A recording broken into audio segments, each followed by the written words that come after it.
Bismillahirrahmanirrahim. Dear students, Assalamu alaikum and welcome back to our Genetics 2 class with the topic of transposition or transposable genetic elements. अब उसी discussion को हम आगे ले जाते हैं और TN3 एलिमेंट की बात करते हैं कि ये क्या होता है।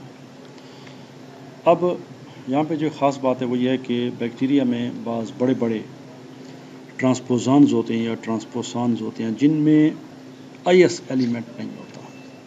उनके एंड्स पे मसलन ये ट्रांसपोज़ान है तो उसके एंड पे there is no insertion sequence, वो उनके एंड्स पे नहीं होता। और ये जो ट्रांसपोज़ान्स हैं उनकी जो एंडिंग है वो सिर्फ इन्वर्टेड रिपीट्स होते हैं और उनकी साइज़ जो है वो भी 38 से फ्रॉम 38 to 40 NP या न्यूक्लियोटाइड पेयर्स, इससे ज़्यादा वो बड़े आम तौर पे नहीं होते। और इनका जो बिहेवियर है वो भी जैसे कि पीछे हमने देखा था कट एंड पेस्ट जो ट्रांसपोज़ान होते हैं उनकी तरह इनका बिहेवियर होता है। They work like cut and paste transposons. और इसके अलावा ये है कि ये टारगेट साइट में डुप्लीकेशन जो है, फिर यह है कि ये भी टारगेट साइट उसकी डुप्लीकेशन क्रिएट करते हैं। तो इनकी जो कुछ प्रॉपर्टीज़ हैं वो देख रहे हैं कि कट एंड पेस्ट हैं, टारगेट साइट डुप्लीकेशन ये काज करते हैं। और इन एलिमेंट्स को यानी इस एलिमेंट की जो एग्ज़ाम्पल TN3 जो है वो इस किस्म के ट्रांसपोज़ान की ख़ास एग्ज़ाम्पल है जिसमें कि ये प्रॉपर्टीज़ पाई जाती हैं कि IS एलिमेंट नहीं है, सिर्फ इन्वर्टेड रिपीट्स पाए जाते हैं, काम ये कट एंड पेस्ट की तरह करते हैं और टारगेट साइट्स जो होते हैं उनकी डुप्लीकेशन करते हैं। और TN3 जो है वो इसकी एग्ज़ाम्पल है। आगे इसकी डायग्राम भी आ रही है 17.5 में जो इसकी, तो ये आपके सामने 17.5 ये है जेनेटिक ऑर्गेनाइजेशन ऑफ TN3। और इसमें जो DNA की लंबाई है वो दी हुई है 4957। अब इसमें ये A जो है TNPA ये ट्रांसपोजेस है, TNPR जो है ये रिजॉल्वेस या रिप्रेसर है और ये बीटा लैक्टामेस उसकी जीन है। और इसके दोनों एंड पे ये इन्वर्टेड रिपीट्स हैं और किसी किस्म का कोई IS इसके अंदर नहीं पाया जाता। There is no insertion sequence. अब इसमें जो 3 जीन्स हैं अब उसकी बात कर रहा है कि ये इन 3 कंपाउंड्स को एनकोड करती हैं। TNPA जो है ये ट्रांसपोसेस एंजाइम बनाती है या ट्रांसपोजेस, TNPR जो है वो रिजॉल्वेस और BLA जो है ये एक एंजाइम जिसको हम क्या कहते हैं बीटा लैक्टामेस, वो एंजाइम जो है इससे बनते हैं इन जीन से। अब ये बीटा लैक्टामेस एंजाइम जो है ये उस बैक्टीरिया को इस एंटीबायोटिक के मुकाबले में रेजिस्टेंस प्रोवाइड करता है, कन्फर देता है, प्रोवाइड करता है, अता करता है, उसकी वजह से पैदा होती है वगैरह। और दूसरे दो जो हैं ये TNPA यानी कि ये ट्रांसपोजेस जिससे बनता है और जिससे रिजॉल्वेस TNPR, ये दोनों ट्रांसपोजिशन में इसकी एक जगह से दूसरी जगह ले जाने में बड़ा इम्पॉर्टेंट रोल प्ले करते हैं। अब TN3 जो है इसको वो कहा जाता है कि दिस इज़ ए रेप्लिकेटिव ट्रांसपोज़ान, और उम्मीद है कि आपको ये याद होगा जो पीछे हमने पढ़ा था। और इसकी जो मूवमेंट है it is a 2 step process, ये 2 स्टेप्स में जो है वो हरकत करता है। अब पहले स्टेप में जो ट्रांसपोजेस है वो 2 सर्कुलर मॉलिक्यूल जो होते हैं उनकी फ्यूजन काज करते हैं। मसलन फॉर इंस्टेंस ये एग्जांपल के लिए लफ्ज़ इस्तेमाल करते हैं। फॉर एग्जांपल 2 प्लाज्मिड्स हैं और एक के अंदर TN3 है तो उसको हम आमतौर पे क्या कहते हैं, we call it a donor plasmid. और एक दूसरा है जिसके अंदर TN3 नहीं है तो उसको फिर हम क्या कहेंगे, रिसिपिएंट प्लाज्मिड। बात इसकी हो रही है फ्यूजन ऑफ 2 सर्कुलर मॉलिक्यूल्स। ये जो ट्रांसपोजेस है اٹ میڈیٹس، یہ کرتا ہے، اس چیز کو عمل میں لاتا ہے، دو سرکولر مالیکیول. اب وہ کیا ہے؟ فار ایگزامپل ہم نے یہاں پہ لے لیا کہ دو پلازمڈ ہیں، ایک میں TN3 ہے اور ایک میں TN3 نہیں ہے. جس میں TN3 ہے وہ ڈونر ہے، جس میں TN3 نہیں ہے دیٹ از ریسیپینٹ. اب ان دونوں کے ملنے سے جو سٹرکچر بنتا ہے اس کو ہم کیا کہتے ہیں؟ کو انٹیگریٹ. یہ جو دو پلازمڈ سرکولر پلازمڈ آپس میں فیوز ہو جاتے ہیں بیکاز آف دی ایکٹیویٹی اور ایکشن آف ٹرانسپوزیز، تو وہ کو انٹیگریٹ بن جاتا ہے. اب اس میں کیا ہوتا ہے؟ جب یہ کو انٹیگریٹ بنتا ہے، یعنی اس کی فارمیشن کے دوران جب یہ پروسیس ہو رہا ہوتا ہے تو TN3 ریپلیکیٹ ہوتا ہے، اور جیسے ابھی ہم نے پیچھے دیکھ لیا کہ یہ ریپلیکیٹیو ہے، تو ظاہر ہے یہ اپنے آپ کو ریپلیکیٹ کرے گا، یعنی اس کی دو کاپیز بن جائیں گی. تو ایک کاپی اس جگہ پہ انسرٹ ہوتی ہے جہاں پہ دو پلازمڈ آپس میں فیوز ہوئے ہیں، تو اس جگہ پہ انسرٹ کی جاتی ہے، اور ان کی جو اورینٹیشن ہوتی ہے اس کو انٹیگریٹ میں، جس میں وہ دو پلازمڈ اکٹھے ہو جاتے ہیں، تو TN3 کی جو اورینٹیشن ہے وہ ایک ہی ڈائریکشن میں ہے، مثلا 5 to 3 ہے یا جو بھی ہے، تو وہ ڈائریکشن جو ہے ان کی کیا ہوتی ہے؟ دونوں کی اٹ از سیم، وہ ایک ہی ڈائریکشن میں کام کرتے ہیں.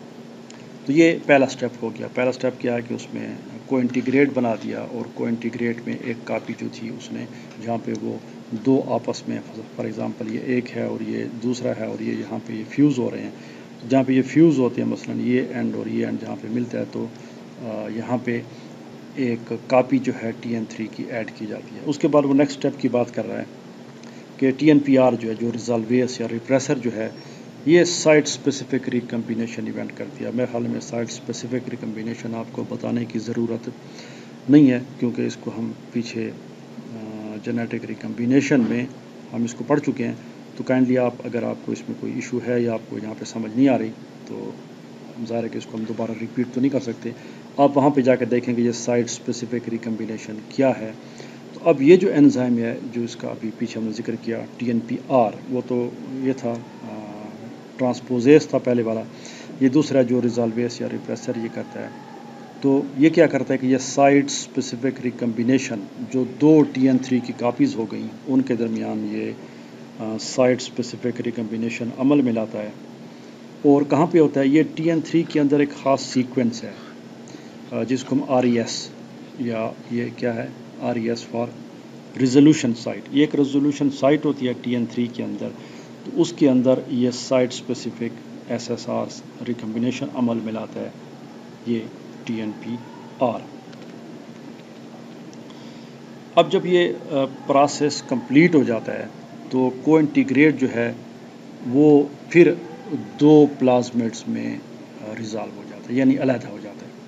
پہلے ان دو پلازمڈس کو اکٹھا کیا جاتا ہے، کو انٹیگریٹ ایک پیس بنا دیا جاتا ہے یا ایک چیز بن جاتا ہے، اور پھر اس کے بعد جب اس میں TN3 ایڈ ہو جاتا ہے اور پھر یہ ریزالویس اس میں سائٹ اسپیسیفک ریکمبینیشن کر دیتے ہیں، اس کی جو ریزولوشن سائٹ ہوتی ہے دو TN3 کی، تو جب یہ سائٹ اسپیسیفک ریکمبینیشن کمپلیٹ ہو جاتی ہے تو یہ دوسرا سٹیپ تھا.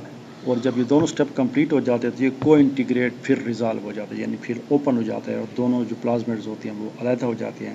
اب دونوں میں ایک ایک TN3 کی کیا ہے؟ کاپی پائی جاتی ہے. اب اس میں وہ کہہ رہا ہے کہ جو اس کی یہ جو جین ہے ریزالویس یا ریپریسر والی جین، اس کا وہ کہتے ہیں ایک اور فنکشن بھی ہے، ایک اور کام بھی کرتی ہے. اور جیسے اس کے نام سے ابھی ہم نے دیکھا پیچھے، دوبارہ اس کو پچھلی سلائیڈ میں دیکھ لیں کہ ریزالویس، جو میں بار بار ریپیٹ کر رہا ہوں کہ ریزالویس یا ریپریسر، تو ریزالویس تو ہو گیا، اس نے ریزالو کر دیا، یعنی کو انٹیگریٹ کو پھر دوبارہ دو پلازمڈ میں تقسیم کر دیا، اور ہر ایک میں TN3 کی ایک کاپی ہے. یہ تو ایک کام اس کا ہو گیا، لیکن اس میں یہ تھا کہ ایک سائڈ پہ اگر ریزالویس ہے تو دوسری سائڈ پہ ریپریسر، یہ دو کام وہ کر سکتا ہے. تو اب ریپریسر کی بات ہو رہی ہے کہ بعض اوقات یہ ریپریسر کرتا ہے، ٹرانسپوزیز کو بھی نہیں بننے دیتا اور ریزالویس کو بھی نہیں بننے دیتا، کیونکہ یہ جو ریزولوشن سائٹ ہے یہ TNPA اور TNPR جینز کے درمیان واقع ہوتی ہے. جو اس کا یہ ہے TN3 کا جو DNA ہے، اس کی یہ جو دو جینز ہیں TNPA اور TNPR، یہ ان دونوں کے بیچ میں لوکیٹڈ ہوتے ہیں RS سائٹ، جو ریزولوشن سائٹ ہے. تو جب یہ اس کے ساتھ بائنڈ کرتا ہے تو TNPR پروٹین جو ہے interfere with transcription of both genes leaving their products in chronic short supply, यानी वो फिर नहीं बनती। तो ये जो TNPR जीन है ये फिर क्या करती है कि ये इन दोनों की सिंथेसिस, ये जो RS साइट है, इस RS साइट को जो है ये TNPR प्रोटीन उसके साथ इंटरफेरेंस करती है और इन दोनों जीन्स की ट्रांसक्रिप्शन को वो इंटरफेयर करती है, जिसकी वजह से ये दोनों जीन्स जिन्होंने ये काम करने हैं, अभी जो यहाँ पे बात हो रही थी कि ट्रांसपोजेस या रिजॉल्वेस, ये दोनों नहीं बनते और उसके बजाय ये रिप्रेसर प्रोटीन बन जाती है और ये रिप्रेसर प्रोटीन किसी रेस या रेजोल्यूशन साइट के साथ अटैच होके इसके एक्सप्रेशन को भी रोकती है और इसके एक्सप्रेशन को भी रोकती है, यानी इनकी जो प्रोडक्ट होती है वो बहुत कम हो जाती है, जिसकी वजह से ये प्रोटीन सही तरीके से काम नहीं कर सकते और उसकी वजह से फिर क्या है, सप्रेशन हो जाती है, जिसको हम कहते हैं कि रिप्रेशन या रिप्रेसर का अमल जो है वो हो जाता है। तो जब ये ज़ाहिर है कि जब ट्रांसपोजेस भी काम नहीं करेगा और रिजॉल्वेस भी काम नहीं करेगा, तो अभी जब ये दो स्टेप्स पढ़ेंगे, ये दोनों नहीं होंगे, तो TN3 एलिमेंट की जो मोबिलिटी है वो क्या हो जाएगी, वो ख़त्म हो जाएगी। तो ये सारा प्रोसेस नहीं होगा। अब ये वो डायग्राम है कि ये रिसिपिएंट प्लाज्मिड है, ये डोनर है, इसमें ये TN3 पाया जाता है, ये ट्रांसपोजेस है, ट्रांसपोजेस ने उसके अंदर ये डाल दिया, रेप्लिकेशन हो गई और ये उसके अंदर 2 कापीज़ आ गई। ठीक हो गया। जब ये दोनों कापीज़ उसके अंदर आ गई, ये डायग्राम आगे जा रही है, तो इसको हमने ब्रेक किया है समझने के लिए, ताकि ये पूरा समझ में आ जाए। अब फिर उसके बाद ये कि रिजॉल्वेस आता है और उसमें आप देख रहे हैं ये दोनों के दरमियान साइट स्पेसिफिक रिकम्बिनेशन करता है, बाय रिकम्बिनेशन बिटवीन, ये दोनों TN3 एलिमेंट है उसके दरमियान रिकम्बिनेशन करता है। रिकम्बिनेशन होने के बाद इन दोनों को अलग कर दिया जाता है। आप देख रहे हैं कि दोनों में एक एक कापी जो है TN3 की पाई जाती है। तो ये उसके एक्शन से हुआ रिजॉल्वेस के, कि वो इनको एक तो रिकम्बिनेशन भी करवाता है और फिर इनको रिजॉल्व भी करता है, यानी कि सेपरेट भी करता है। तो वो को इंटीग्रेट ख़त्म हो जाता है, दोनों प्लाज्मिड अलहदा हो जाते हैं। लेकिन अब क्या है कि पहले तो एक में कापी थी, अब दोनों में TN3 की कापी जो है वो आ जाती है विद रिकम्बिनेशन के साथ। तो ये हमने देख लिया TN3 जो ट्रांसपोजेस है या TN3 उसकी ट्रांसपोजिशन कैसे होती है, उसमें कौन कौन सी जीन्स पाई जाती हैं, उसका सारा प्रोसेस हमने देख लिया। मज़ीद ट्रांसपोजिशन के बारे में इंशाल्लाह अगली वीडियोस में बात करेंगे। Thanks for watching and see you in the next video.